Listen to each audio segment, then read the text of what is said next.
Today, we're going to talk about reevaluation. There's nothing wrong with reevaluation.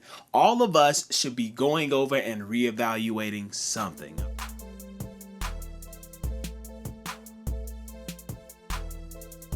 What's going on, family? It's Michael here, and welcome to Leading Worship Well, where we're giving tips and wisdom on worship leading and worship ministry. Before we get started, I want to make sure that you had this Leading Worship Through a Pandemic guide. Again, it's a guide with no cost to it, no strings attached. Just hit the link and get the free guide. Give me your email. I'll send it directly to you. And this guide actually goes with what we're talking about. It's going to give you the tips and some wisdom on how to properly lead worship online. So again, we're talking about reevaluating your worship ministry, When the pandemic hit, I had to really look at my worship ministry because everything changed and people were no longer available to be a part of my worship ministry. Yes, was it super frustrating? Yes, was I angry at first? I'm not gonna lie, I was all of those things.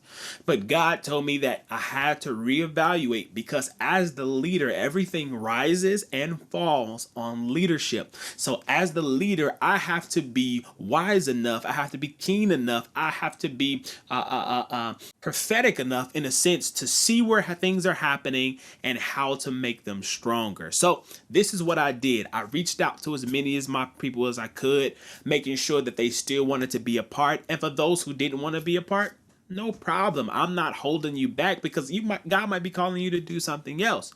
But I reached out to the ones who to everyone, and they said, hey, I want to still be a part. I can still make it. And some people said, hey, I got a new job, and I was happy that they got a new job in a pandemic. I mean, that's just a blessing anyway.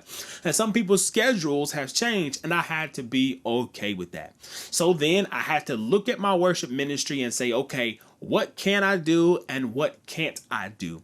There were some things I couldn't do because of limited resources. So, okay, scratch all of the things that I can't do off the list and let's highlight all of the things that I can do. And one of those things was intimate worship sets. So what I did is I set up my camera. It was just me, my camera, and my brother John. He was playing the keyboard, and we led worship for weeks like that. And my congregation loved it because it was intimate, it was to the point, and it allowed them to join into worship without all of the hoopla. So what I want to tell you is just reevaluate your ministry. Don't get frustrated. I know it's going to be easier said than done, but don't get frustrated and don't look at the negative things that you can't do, but highlight all of the things that you can do and then do those things well. Don't forget to get the Leading Worship Through a Pandemic guide. Again, I'm not charging anything. I just want to be a blessing with you guys.